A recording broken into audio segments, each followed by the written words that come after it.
ನಾನು 1 ಎಕರೆದಾಗ ವರ್ಷಕ್ಕೆ 100 ಬೆಳೆ ಬೆಳಿತೀನಿ. 1 ಎಕರೆದಾಗ ಒಂದು ಮನಿ ಐತಿ, ಅಲ್ಲಿ ಒಂದು ಸಣ್ಣ ಕೊಟ್ಟಿಗೆ ಐತಿ ಆಕಳದ್ದು, ಗೊಬ್ಬರ ಗ್ಯಾಸ್ ಒಂದೈತಿ, ಅದರಿಂದ ಹೊರಗೆ ಬರೋ ಸ್ಲರಿನ ಅದಕ್ಕೆ ಗೊಬ್ಬರ. ಆಮ್ಯಾಗ ಎಲ್ಲ ಪ್ರಕಾರದ ತರಕಾರಿ ಅದಾವ, ದೊಡ್ಡ ಕಾಳು, ಸಣ್ಣ ಕಾಳು, ಎಣ್ಣೆ ಕಾಳು, ಕ್ಯಾಶ್ ಕ್ರಾಪು ಎಲ್ಲ ಮಾಡಿ ಪ್ರತಿ ದಿವಸ ಮನೆಯವರು ಉಂಡು ಉಟ್ಟು ದಿನ 500 ರೂಪಾಯಿ ಕನಿಷ್ಠ ಬರ್ಬೇಕು. 300 ರಿಂದ 500 ರೂಪಾಯಿ ಬರ್ತೈತಿ. 30-40 ಟನ್ ಕಬ್ಬು ಬರ್ತೈತಿ ಒಂದು 10 ಗುಂಟೆದಾಗ.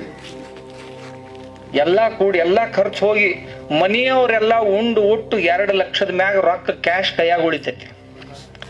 ಆಮ್ಯಾಗ ಬದುವಿನ್ಯಾಗ ಶ್ರೀಗಂಧದ ಗಿಡಗಳನ್ನ ಹಾಕಿವಿ.